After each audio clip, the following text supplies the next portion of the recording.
name's Ian Sheldon. I'm the Anderson's Chair in the Department of Agricultural, Environmental and Development Economics at Ohio State University. And today we're going to be doing a podcast interview with Dr. Mark Partridge, who's the Swank Chair of Rural and Urban Policy in the department. And today I'm going to be asking him a few questions about the effect of the current COVID-19 pandemic on the state of employment in Ohio. So welcome, Mark, to this podcast. And I'm going to kick off straight away with my first question, which is, what's been the increase in unemployment in Ohio as a result of the pandemic, and to what extent has it varied spatially across our state? Well, Ian, thank you for inviting me for the podcast. So the state of unemployment, and then I'll talk about employment here, is that it's gone from about 4.1% in March to 16.8% in April, which is rather remarkable. That's just an unprecedented kind of increase in unemployment here in the state.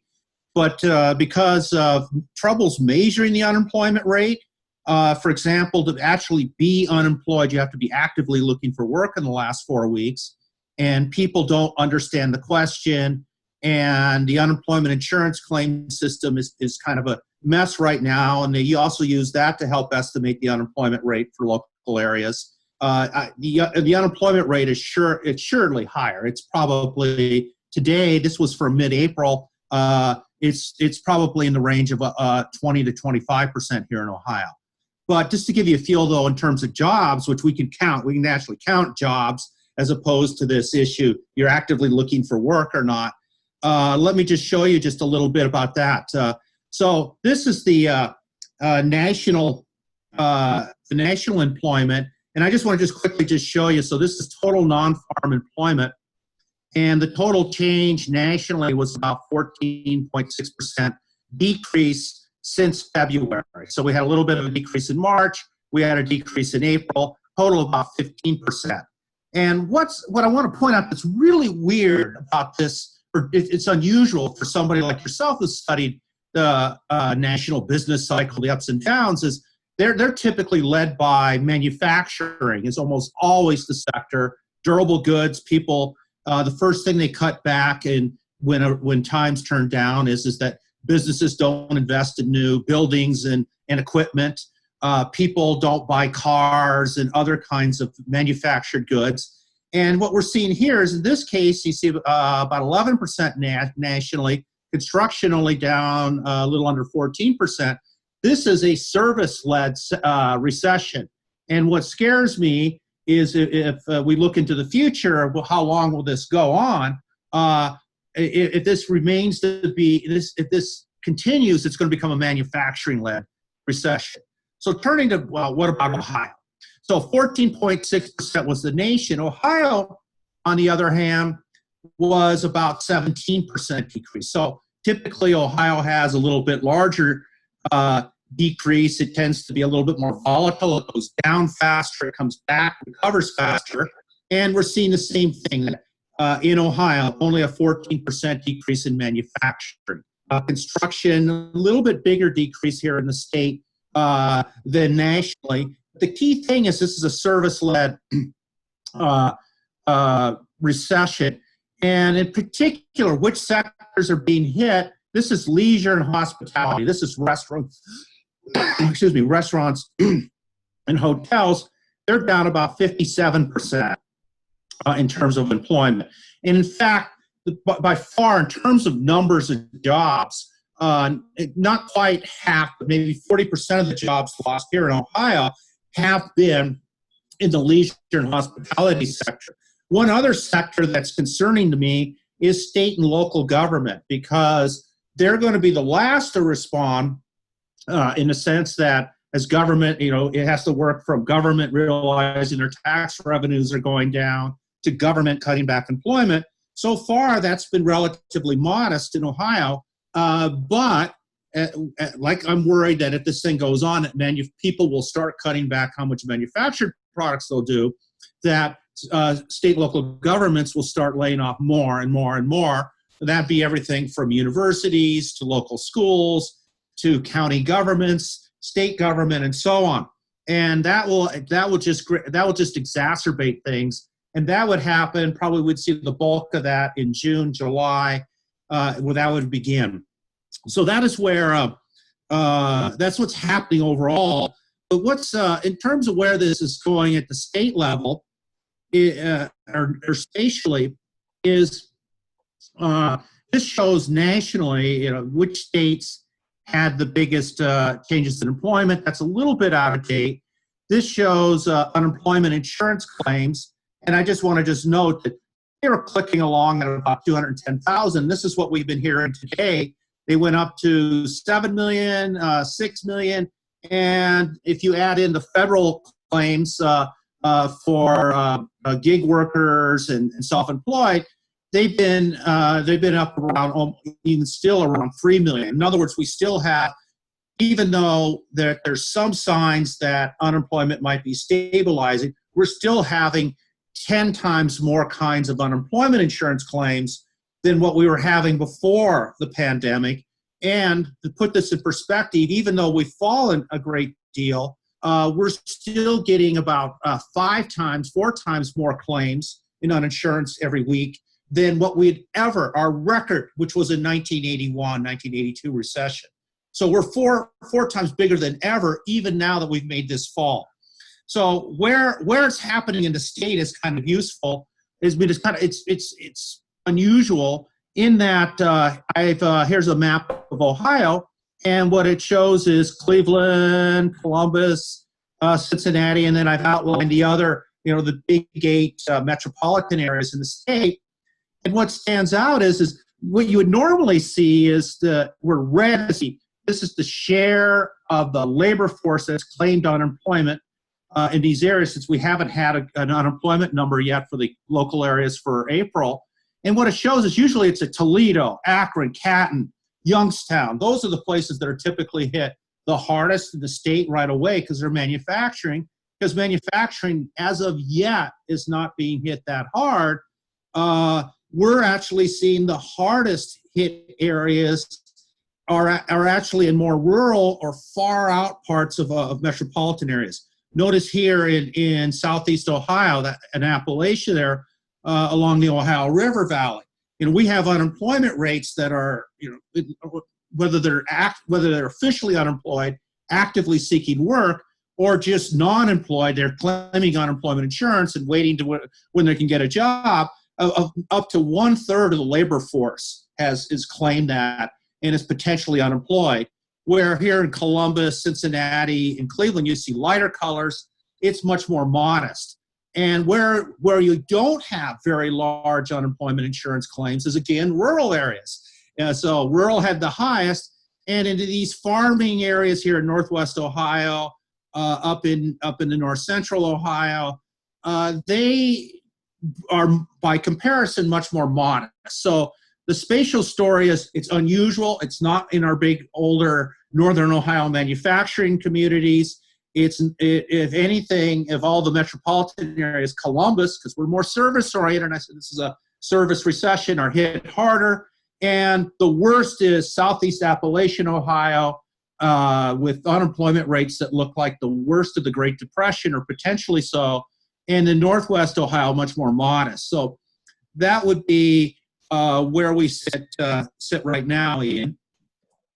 Okay, Mark. So we're clearly nationally and regionally in the middle of a recession, or at least a shock to the economy that we just haven't seen in living memory, and it's making the 2007-2008 financial crisis, which was obviously a bad recession, look a little less bad than it did before the pandemic began. So let me ask you to put on your forecasting hat here and ask you a couple of connected questions. First of all, if you read the forecasts by the World Trade Organization and the International Monetary Fund, they're kind of arguing we might see one of 3 scenarios as we come out of this very deep recession. One is, the optimistic scenario would be a V-shaped recession. A less optimistic scenario would be a U-shaped recession. and the worst possible scenario would be an L-shaped recession. And that all depends on how long the pandemic lasts, whether we get a second spike in the number of cases of people getting COVID-19 and we have to shut down the economy again. And then I've even seen Ken Rogoff and Carmen Reinhardt have been talking about a W-shaped recession. So my first question is, which kind of recovery to the recession do you think we're going to see? And then the second question, the connected question, which takes us back to jobs, is depending on the type of recession we get. One economist at Stanford University, Nicholas Bloom, has suggested that whatever recovery we get, he thinks something like up to 42% of jobs nationwide are going to be lost forever, which is a rather chilling idea that we lose that many jobs forever. So what's your forecast? And depending on that recovery, what do you think about the number of jobs actually coming back here to the state in Ohio as the local economy recovers? Well, those are the questions that we all want to know, the business community. I don't necessarily see the W. I see that the 2 is the V. And that is the first possibility. That's the optimistic, that we crash and then we quickly recover. And that would be, what would drive that is a lot of confidence across consumers, workers, and especially businesses, that they think that COVID, the biological cause of this, is over, and that they're rather optimistic, because unlike a normal recession, what makes this really worse is in a normal recession, as a business, and I'm trying to decide what am I going to do, and I have either risk or uncertainty, I'm trying to make a prediction on, will my customers buy? And if I don't feel that they'll buy, I won't open up. And here, not only do they face that problem, they face the problem in which in a Federal Reserve survey of businesses suggested about 40% of businesses are worried about, is the supply chain. Not only will my customers be there, but will my suppliers be there? And then, so now we have 3 elements of unlike the normal recession, 3 elements of uncertainty there. Will my customers, the normal one, will my suppliers be there, and what's going to happen to the virus? And that kind of uncertainty makes it less likely that we're going to have the V. So to get the V, businesses and consumers have to believe, okay, everything's fine, we're just going to go back to where we were. Then what I'm really worried about is that consumers are a little worried, businesses are a little worried. In other words, as you know, businesses know the difference between risk and uncertainty. And so they're really uncertain. They're uncertain about the virus. They're uncertain about their customers. Their customers are uncertain to go back to stores, at least fully. All we need is just enough of them not to, because they're concerned about their health and so on. And so in that scenario, people don't quite go back. We still have high unemployment. Maybe it'll look temporarily like a small improvement. However, we start getting the normal recession kinds of patterns where businesses cut back on manufacturing, they cut back on investment, people quit making big durable good purchases, putting off purchasing decisions for housing, and then we get the reinforcing effect of a normal recession, which we really haven't seen as much of. It's been more just shutting down, putting the economy in a coma, as some people put it. So I personally think the odds favor the second rather than the first. I don't want to rule out the first, the optimistic one, but I think the second one is the more likely one, is what I'm afraid of. And in that case, as the World Bank or the International Monetary Fund or other professional forecasters think, then the kind of high unemployment would linger for 2, maybe even up to 3 years, which would be, rather catastrophic in a sense that would be longer than the Great Recession, and with the kind of unemployment rates are considerably worse. Maybe not persistent like the Great Depression, but in between the two. So the Great Recession and the Great Depression. In terms of is this permanent? Are we going to have permanent loss of jobs? And on that one, I'm a little more optimistic than some of that. So first, one of the silver linings of a recession is this notion, the Schumpeterian, he's an economist, Austrian economist, of creative destruction. That one of the positive things, the silver lining of a recession is all the kind of zombie firms who are just hanging in there that weren't really productive or doing anything, or no longer they had obsolete technology, or they're producing obsolete products that consumers really don't want anymore. They'd go out of business okay, that's the negative, but the positive is those resources would be reallocated to more productive ideas, where firms that have better ideas, they're more productive, we're going to get a bump there, this reallocation from low productivity to high productivity. The problem, though, that is good, but the problem with it is the time it takes, the restructuring. It usually, the bad part, laying off the workers because of the zombie firms giving up, that takes longer than the resources immediately shifting over for the new productive firms to arise. And so that creates not only the cyclical unemployment, we get it reinforced again with structural unemployment, that through this reallocation process. I am a little more optimistic on that yes, we do have zombies out there. And one of the reasons why we have zombies is this really low interest rate since the Great Recession. And if you can just keep borrowing money and hang in there. And those low rates are going to remain. And in fact, they've been subsidized to some degree, facilitated by the federal government and the stimulus. I think we're going to see, maybe in the long run, it'll be bad because they're not going out of business. But in the short run, I don't think we're going to see that kind of Schumpeterian reallocation taking place, the creative destruction.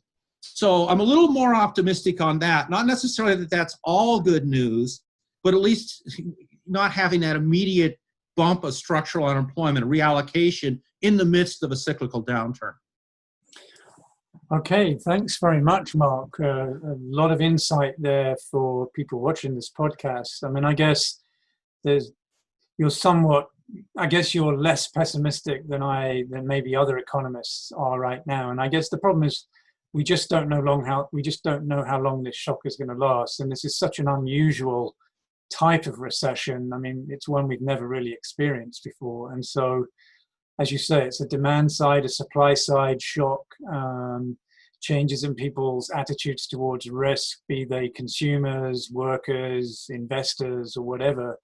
So I guess watch this space is the only thing we can say to our viewers, and hope that we actually do have a V-shaped recovery as opposed to a U-shaped, or even, I think I'm probably more pessimistic than you. I think I'm seeing more of the L-shaped type of recovery that economists like Paul Krugman have been seeing. And that's because as a trade economist, I worry about the global environment as well, which obviously wasn't the subject of what we were talking about today. I'd like to thank Mark very much. And I hope everybody gets something out of this podcast, and look out for more podcasts from our department over the next couple of weeks. So thank you very much, and goodbye from the both of us.